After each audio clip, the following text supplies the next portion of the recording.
Y me imagino que durante el día seguramente va a haber muchas novedades, porque va a haber obviamente expresiones públicas de dolor, seguramente la gente se congregará, bueno, sin duda en la catedral, ¿no? Sí, me Va a ser imagino que un sí, punto de encuentro. pero también en Flores, me imagino, y también en Nuestra Señora de Cacupé, en Caballito. en la Villa 2124, Sí. que de hecho fue un lugar muy, digamos, cercano al Papa Francisco, que creó, digamos, una diócesis de curas villeros, que tiene su lugar ahí, y me imagino que también puede llegar a haber una concentración muy importante, porque, digamos, fue parte de su recorrido espiritual y político, digamos. Fue parte central de su vida, Absolutamente, si se quiere. absolutamente. Si te parece, vamos a... Vamos, y acá y en este punto hay realmente una enorme, no es contradicción, una enorme conjunción, si se quiere, que es algo a lo que el Papa también estuvo muy atento. Miren cómo se anunciaba la muerte del Papa, digamos, de una institución, si se quiere, de las consideradas más difíciles de modernizar, más difícil de reformar, y sin embargo la primera noticia que tuvimos de la muerte del Papa fue en uno de los medios más modernos que puede haber, que es la red social ahora llamada X. Ahí tenemos el tuit de las noticias, de Noticias del Vaticano, el medio, si se quiere, oficial del Vaticano, anunciando la muerte de Pope Francis, así está puesto, dando cuenta de su fallecimiento. De acá nos llegamos a leer exactamente. El Papa Francisco falleció el lunes de Pascua, el 21 de abril de 2025, a la edad de 88 años, en su residencia de la Casa Santa Marta del Vaticano. Bueno, una de las novedades, ¿no?, que hubo el Papa, que había decidido residir en Santa Marta. Así lo anunciaba, y esto digo, y era un Papa que estaba muy atento a la modernidad y a los avances. Bueno, mirá que me impresiona que la primera noticia otra vez sea, no sea un comunicado oficial del Vaticano, sino un tuit, simplemente 2 líneas. Exactamente, y a continuación lo que hubo precisamente fue la difusión de un video. No hubo conferencia de prensa, sino un video del Camerlengo de la Santa Sede, la persona que ahora está encargada de administrar al Vaticano mientras haya este estado que se llama sede vacante, mientras no está, digamos, mientras no hay Papa. Es el que administra tanto los bienes de la Iglesia como precisamente es el que tiene que ahora que pagarle el pasaje, digamos, a todos los cardenales para que se acerquen, y también el que va a organizar el sepelio, la despedida. O sea, tiene un arduo trabajo, por delante. Sí, tiene unos días muy arduos por delante, y seguramente su trabajo va a finalizar cuando se elija un nuevo Papa que busca una persona de extrema confianza. Es decir, el Camerlengo es una persona de extremísima confianza del Papa Francisco, y fue el encargado en un video que se grabó en Santa Marta, en la residencia donde vivía Francisco, de anunciar que Francisco había regresado a la casa del Padre. Esas fueron sus palabras. Devo annunciare la morte del nostro Santo Padre Francesco. Alle ore 7:35 di questa mattina, il Vescovo di Roma Francesco è tornato alla casa del Padre. La sua vita tutta intera è stata dedicata al servizio del Signore e della sua Chiesa. Ci ha insegnato a vivere i valori del Vangelo con fedeltà, coraggio e amore universali, in modo particolare a favore dei più poveri ed emarginati. Con immensa gratitudine per il suo esempio di vero discepolo del Signore Gesù, raccomandiamo l'anima del Papa Francesco all'infinito amore misericordioso di Dio uno e trino. Grazie. Así lo anunciaba Kevin Farrell. Se llama el cardenal, o Camerlengo. Camerlengo, Carlomagno, no siempre me sale el Camerlengo, que hay que decir, bueno, se notaba en su dificultad para hablar el italiano, ¿no? Hay que decir que, además de ser, obviamente, un hombre de extrema confianza del Papa Francisco, es uno de los cardenales incluso mencionado como posible sucesor, con lo cual las presiones sobre ese hombre deben ser realmente fuertes. Absolutamente, y es uno de los cardenales que está en edad de elegir y ser elegido, tiene menos de 80 años.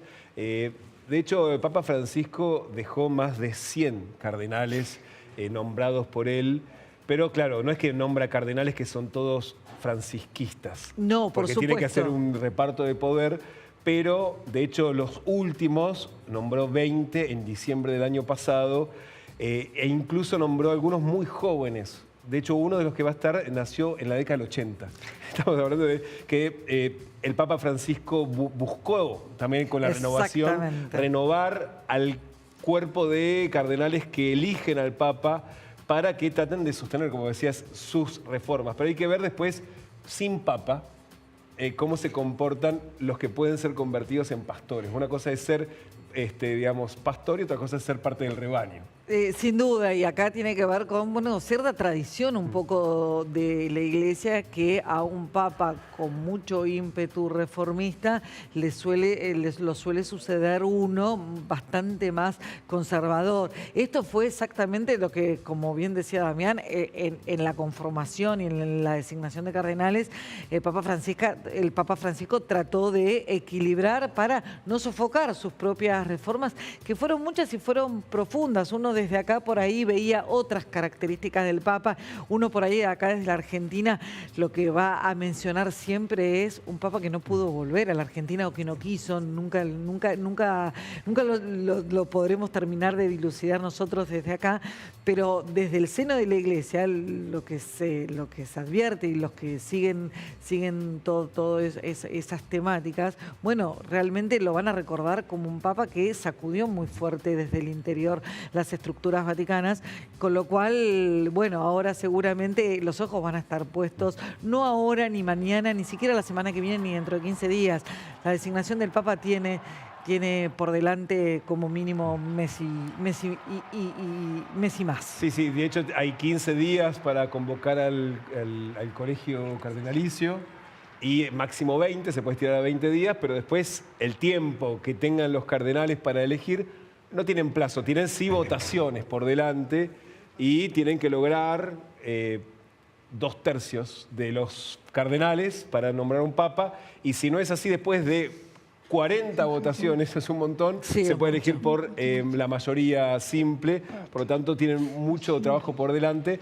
Podemos ver, fue la última aparición de ayer del Papa Francisco. 35.000 personas había ayer en la Plaza San Pedro.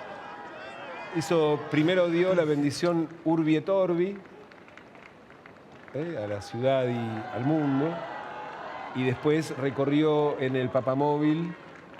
Estaba repleta la plaza, como decía, hace 35.000 personas, y ahí ya se lo veía con muy poca movilidad en las manos, muy poquita, o sea, saludaba con mucha dificultad. Y ahora cuando veamos el momento de la bendición, se lo ve que tiene como muy poca gestualidad en la cara. Estaba otra vez inflamado, no era el Papa que habíamos visto incluso la semana pasada. Veamos el momento, la última aparición del Papa Francisco.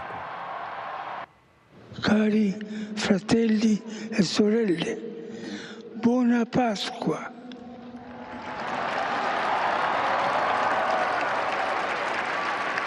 Il maestro delle cerimonie di leggere il messaggio.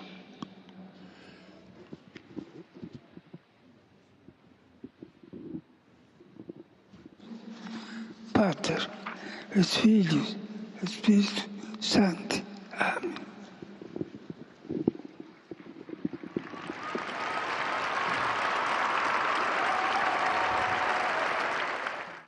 Enorme el esfuerzo que se lo ve ahí haciendo al Papa.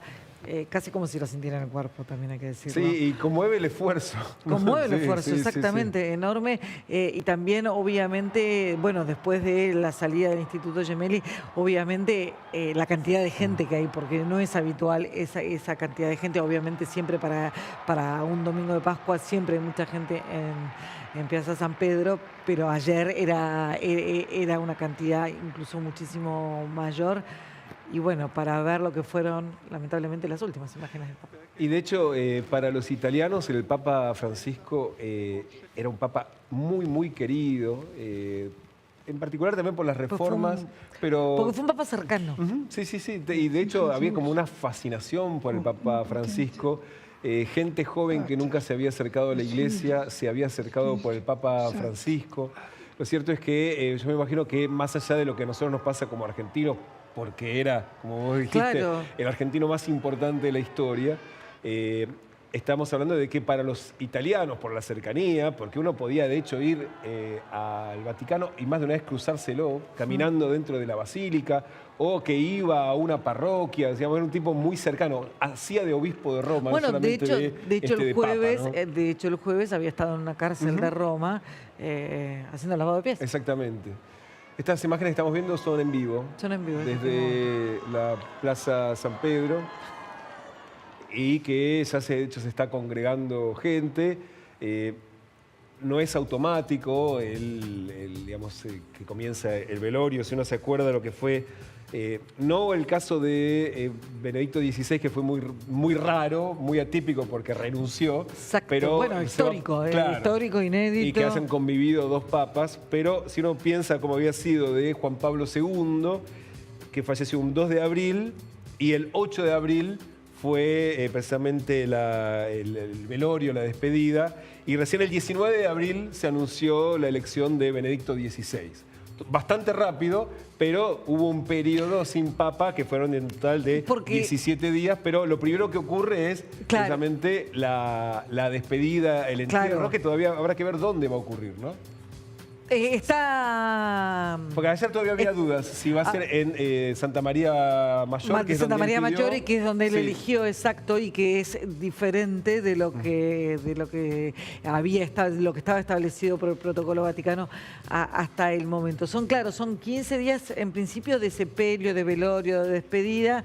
Después son 10 días más de convocatoria a los cardenales, y a partir de ahí se fija la fecha para el cónclave. Y bueno, y a partir de ahí lo que tarden en ponerse de acuerdo hasta la fumata blanca, aquella fumata blanca que todos recordamos ahora, obviamente, hace 12 años y días, cuando todo el mundo recuerda qué estaba haciendo cada uno, cuando se enteró Jorge Bergoglio es el próximo papa.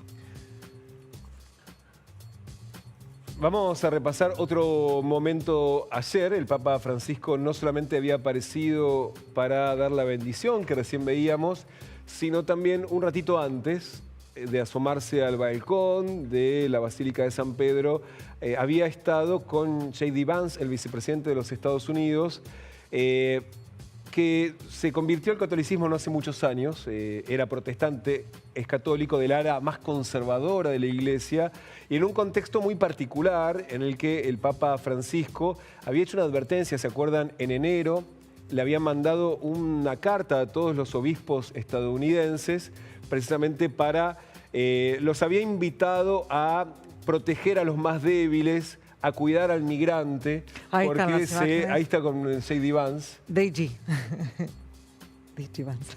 Vance, sí.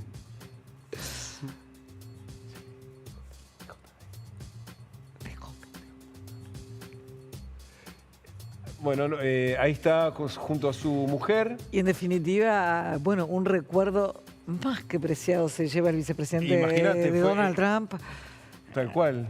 El último dirigente político que lo vio con vida. Había estado antes con el secretario de Estado Vaticano, con Sodano, hablando precisamente de las relaciones bilaterales, y que de una manera bastante elegante el Vaticano le estaba haciendo un pedido a los Estados Unidos por la situación de los migrantes y de las deportaciones, que era una de las principales preocupaciones del Papa, más allá de la intervención de los Estados Unidos, que eso sí, lo aplaudía el Papa Francisco, para mediar entre Rusia y Ucrania, pero más allá de también pedirle que sea, digamos, con respeto a los derechos humanos y con la opinión de Ucrania que sea respetada, no solamente que sean respetados los intereses de Rusia. Era bastante, digamos, la insistencia que estaba enviando como mensaje el Vaticano, ¿no? Y por supuesto empiezan a llegar obviamente los mensajes de los principales líderes del mundo y por supuesto obviamente desde la Argentina del presidente Milei, con quien el Papa Francisco supo tener una relación, bueno, de ida y vuelta, ambivalente, si se quiere, otra vez. Esto acaba de aparecer el tuit del presidente, acá ahora lo podemos leer bien desde la pantalla grande. Adiós, con profundo dolor me entero de esta triste reflejo. Tenemos, perdón, de esta triste... En esta triste mañana. Triste mañana, que el Papa Francisco Jorge Bergoglio falleció hoy y ya se encuentra descansando en paz. A pesar de las diferencias que hoy resultan menores, haber podido conocerlo en su bondad y sabiduría fue un verdadero honor para mí, como presidente, como argentino y fundamentalmente como un hombre de fe. Despido al Santo Padre y acompaño a todos los que hoy nos encontramos con esta triste noticia. Que en paz descanse. Hay que decir que celebro yo este mensaje del presidente, bueno, haciendo foco en lo importante. Y la foto que eligió es la foto que se acuerdan cuando fue la visita del Papa Francisco a Brasil. Ahí está delante de la Catedral de Río de Janeiro con una bandera argentina. ¿Se acuerdan cuando vino? Un ratito vamos a repasar ese momento, cuando invitó a los jóvenes a hacer lío. Eso fue después de esa homilía tan recordada del Papa Francisco, con esa foto con la bandera argentina. Otros líderes del mundo despidiendo al Papa Francisco.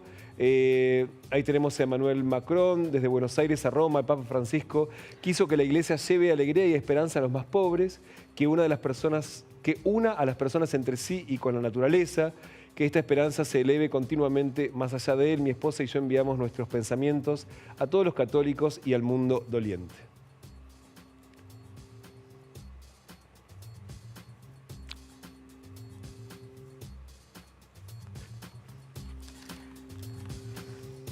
Y es descriptivo, ¿no? Lo que dice Macron en su última línea. Hay muchísima gente, sobre todo los más creyentes y los que más estaban consustanciados con la gestión del Papa Francisco, que le están pasando mal. Que sí, hoy es un día de dolor y hoy es un día profundamente triste. Es triste para todos los argentinos, es triste para todos los católicos, pero aquellos fervientes creyentes, bueno, sin duda llevan un peso tal vez mayor. Absolutamente, y a veces desde acá se lo veía enlodado con las minucias de la política local y que hacía perder de vista la dimensión que estaba teniendo el papado de Francisco, que se veía cuando uno hablaba con fieles de otros lados del mundo. Que no veía que si el Papa era cercano a Cristina, que si Macri, que eso no existía, pero que para nosotros sí afectaba mucho la mirada sobre el Papa Francisco. Pero que yo creo que a partir de ahora, siguiendo con lo que decía Milei, hay ciertas cosas que se van a despejar y que la dimensión de Francisco acá se va a empezar a ver con otro cristal. De hecho, para los propios argentinos que están viviendo por ahí en Europa o en Italia, había una mirada distinta de los argentinos que desde acá juzgábamos, porque esa es la palabra que se cabe, muchas veces juzgábamos al Papa de tal o cual manera. Sin duda lo único que quedará en debate eterno entre los católicos puntualmente será esa no visita, ese no regreso de Francisco, que también tal vez culpando a la política, Papa, ¿no? precisamente, sí, una enorme novedad. Que un Papa, de hecho el Papa Francisco hizo muchos kilómetros y hizo kilómetros en países muy poco visitados, en África, en lugares de Asia poco visitados. Y también supo estar muy cerquita, hablábamos recién de esa imagen en Río. Absolutamente. Hacemos una primera pausa. Hacemos una breve pausa.